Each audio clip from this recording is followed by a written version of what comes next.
Okay, so let's move just a step forward on that with your relationship with Noah and also your own personal NFT project. Could Yeah. you tell us the story of how did that come about initially and just kind of walk us through that from maybe even just step one?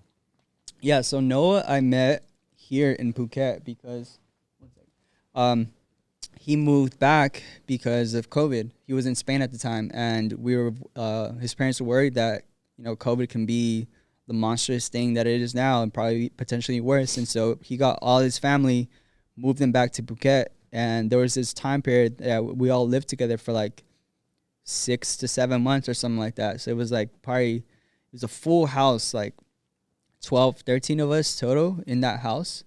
So we all just became like family. We'd have dinners together, we'd hang out together, we'd work out together. So we really got to know each other at that time. And we realized that Noah and I are very alike, in the sense with that, our backgrounds with sports, the discipline with that, our perspectives on life, the kindness that we both try to put out in the world.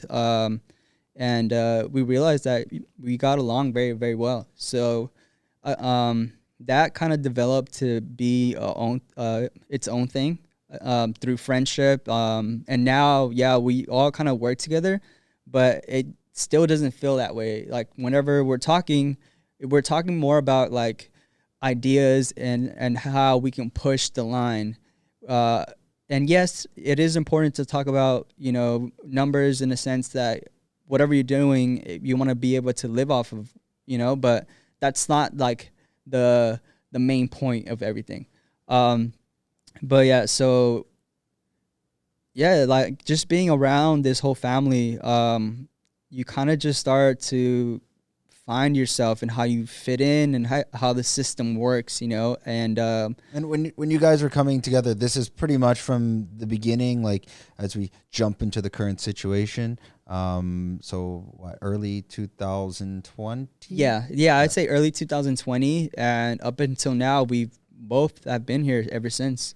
Um, And did and he approach you with the NFT project or the concept? Because I'm assuming, like most people in this space, you kind of heard the word NFT, but until you go down the rabbit hole, it's pretty much like you have no idea what this is even yeah, this space even actually is. yeah, I mean, we both realized that there's stuff happening in the space, and his sister Jory is actually working in that digital space as well with a different company now.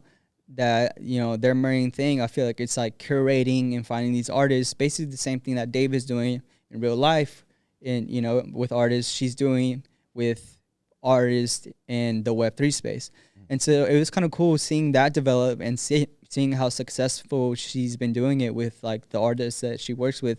And yeah, also from getting a ton of feedback on people through social media, like, yo, you should do an NFT project, like, oh, when Lyco NFTs and blah blah blah.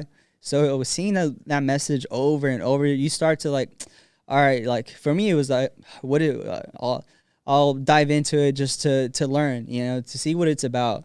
But because I had heard a lot and I've saw a lot of bad things happening to other artists, and their reputation gets slaughtered. It's like now knowing what I know now in the space, I can see why these artists got annihilated, because they were diving in with an artist's perspective, but they didn't have the full team to help them out and kind of guide them and facilitate the community and make it be more than just another art project that pulls in cash the first time. But then afterwards, what happens? Like, what happens to your community? They're just left there, or they feel rugged, But so that was kind of interesting for me and Noah to kind of learn at the same time. Yeah,